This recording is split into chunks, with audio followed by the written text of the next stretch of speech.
وجہ سے پھر مجھے بچہ پیدا ہوا تو میں نے بچے کو قتل کیا. ایک تو زنا کیا اور زنا کے بعد بچے کو قتل بھی کیا. موسیٰ علیہ السلام پہ اللہ کا خوف طاری ہوا کہ تو جلدی یہاں سے نکل، تیری وجہ سے عذاب نہ جائے. وہ عورت چلی گئی. حضرت جبریل علیہ السلام آئے، اللہ کا سلام پیش کیا، کہا اے موسیٰ آپ نے اس عورت کو کیوں نکال دیا؟ تو حضرت موسیٰ علیہ السلام نے کہا جبریل اس نے کتنا بڑا جرم کیا، کتنا بڑا پاپ کیا، اس سے بڑا پاپی کوئی ہو سکتا ہے؟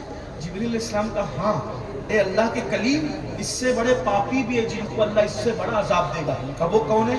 کہ جو جان بوجھ کے نماز چھوڑ دیتا ہے وہی زانیہ اور قاتلہ عورت سے بھی بدترین ہے، اور اس کو جو عذاب دیا جاتا ہے اس سے بڑھ کے عذاب ان کو دیا جائے گا جو ایک وقت کی نماز جان بوجھ کر چھوڑیں گے. جو ایک وقت کی نماز جان بوجھ کر چھوڑ دے، قتل اور زنا سے بڑھ کر ان کو عذاب ملے گا.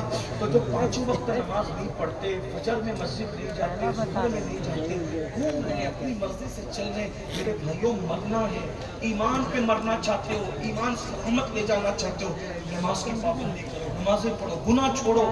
اللہ کے رسول علیہ السلام فرماتے ہیں جو جوان، حدیث ہے جمع الجوامع کی روایت ہے، آقا ارشاد فرماتے ہیں جب کوئی جوان صبح صبح کی نماز پڑھتا ہے اللہ اس جوان کو بوڑھوں پر ایسی فضیلت عطا کرتا ہے جیسے عوام کو اللہ نے رسولوں کو، اللہ نے عوام پر رسولوں کو جیسی فضیلت عطا فرمائی ہے، مرسلین کو عوام پر جیسی فضیلت عطا فرمائی ہے، صبح کی نماز پڑھنے والے جوانوں کو اللہ بوڑھوں پر ایسی ہی فضیلت عطا فرماتا ہے. رسولوں جیسی فضیلت جوانوں کو ملتی ہے صبح کی نماز کی برکت سے. یہ ہے جوانی کی عبادت. لیکن افسوس میرے بھائی، آپ یہ مت سوچنا کہ امیر القادری آپ سے یہ کہہ رہا ہے انجوائے نہ کریں، کھائیں نہیں، پیے نہیں، پکنک نہ کریں، ایسی بات نہیں. سب انجوائے کرو، بھرپور انجوائے کرو، حرام کام مت کرو. بس آپ گھومنے جاؤ، حرام کرو، نعتیں سنو، گانے مت سنو، درود شریف پڑھو، غیبت مت کرو، چغلی مت کرو، کسی عورت پر پاپ کی نظر مت ڈالو، کیونکہ اللہ کے رسول کا دیدار انہی آنکھوں سے کرنا ہے قبر میں. جو آنکھیں حضور کو دیکھنے والی ہے وہ آنکھوں سے کسی عورت پر پاپ کی نظر کیسے ڈال سکتے ہیں؟ آپ کو حیرت ہوگی کہ جب میں سنتا ہوں کہ مسلم جوان لڑکے جب دیکھتے زنا والی تو مجھے یاد آتا ہے حضرت سلمان فارسی کہا کرتے تھے کسی کی ران پر نظر ڈالنا مجھے مشکل لگتا ہے، مجھے آسان لگتا ہے، لیکن کسی کی ران کو ایک مرتبہ دیکھنا مجھے مشکل لگتا ہے، کیونکہ 70 مرتبہ مرنے میں وہ تکلیف نہیں ہے جتنا کسی کی ران کو ایک مرتبہ دیکھنے سے عذاب ہوگا. جب ران دیکھنے پہ یہ عذاب ہے تو سوچو جو زنا دیکھتے ہیں ان پر کیا عذاب ہوگا، ان کے ایمان کا کیا بنے گا، ان کی قبر کا کیا بنے گا، ان کی حشر کا. توبہ کرو، بدلو.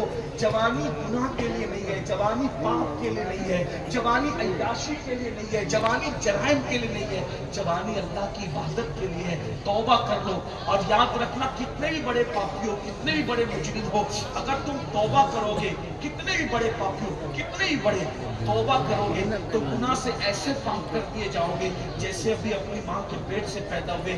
کل سے نئی زندگی کا آغاز کرو، کل سے نہیں بلکہ ابھی سے ایک نئی زندگی کا آغاز کرو. یہ طے کرو کہ کچھ بھی ہو جائے، خوشی ہو یا غمی ہو، موت ہو یا شادی ہو، برات ہو یا میت ہو، میں نے نماز نہیں چھوڑنا. سنی سے عقیدہ امام کی ابتدا میں مجھے نماز پڑھنی ہے. اسی طرح جتنے گناہ ہیں مجھے ان گناہوں سے بچنا ہے. پھر دیکھنا زندگی کا کیسے لطف آتا ہے. آج آپ لوگ کہتے ہو مولانا سب کچھ ہے مگر سکون نہیں ہے. کیوں نہیں ہے؟ سب کچھ ہے، سکون نہیں ہے کیونکہ گناہ کرتے ہو اور گناہ سے سکون ختم ہوتا ہے، بربادی ہے، تباہی ہے. اس لیے آئیے اللہ کو منائیے، اللہ کو راضی کیجیے.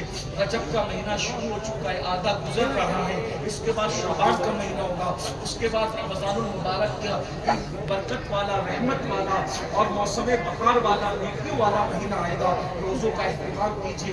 جوانی کو حرام کام سے بچ کے گزاریے. آپ کا بڑھاپا بادشاہوں سے بھی زیادہ خوبصورت ہوگا انشاءاللہ. اللہ تعالیٰ ہم سب کو ایک بخشے. گفتگو کے درمیان اگر کوئی غلطی ہو تو اللہ تعالیٰ معاف کر دے. استغفر اللہ ربی من کل ذنب و خطیئۃ. آپ کو جانا نہیں ہے کیونکہ یہ محفل جاری رہے گی. السلام علیکم ورحمۃ اللہ وبرکاتہ. وعلیکم